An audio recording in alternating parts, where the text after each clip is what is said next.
سردیوں سے شروع ہوئے، شدید سردی تھی یہاں، سردی میں کیمپ لگے رہے، لوگ صرف اس لیے یہاں بیٹھے رہے کہ ان کو خدشہ تھا کہ مجھے یہاں سے اغوا کر کے لے جایا جائے گا، اور 2-3 دفعہ بلکہ بنی گالہ میں بھی ایک دم آتا تھا کہ جی عمران خان کو اٹھانے آ رہے ہیں، اور میں اللہ کا شکر ادا کرتا ہوں کہ میری قوم میں ایسے لوگ ہیں جو کہ فوری طور پہ آتے تھے کہ وہ روکیں کہ یہ پولیس گردی نہ ہو، رات کے صبح کے 3 بجے اٹھا کے نہ لے جائیں۔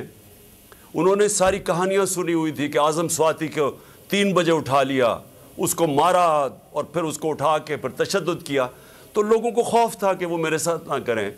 تو میں خاص طور پہ وہ جو یہاں گرمی سے شروع ہوئے تو ساری سردیاں گزاری، میں ان کارکنوں کو میں آج سلام کرنا چاہتا ہوں، ان کا دل سے شکریہ ادا کرنا چاہتا ہوں کہ اللہ کی میرے پہ بڑی نعمت ہے کہ اس طرح کے میرے پاس جنونی نظریاتی کارکن ہیں، اور ان کو ہی سامنے رکھتے ہوئے میں آج ذل شاہ کے اوپر بات کرنا چاہتا ہوں۔ پہلے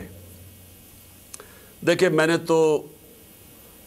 اس نے کہا وہ میرے سے ایک دفعہ ملا ہے، لیکن یا ملایا ہے، یہ میں تو مجھے تو اس کو یاد نہیں، زیادہ لوگوں کے بیچ میں ملا ہوں گا، لیکن مجھے ہر روز فجر کے اوپر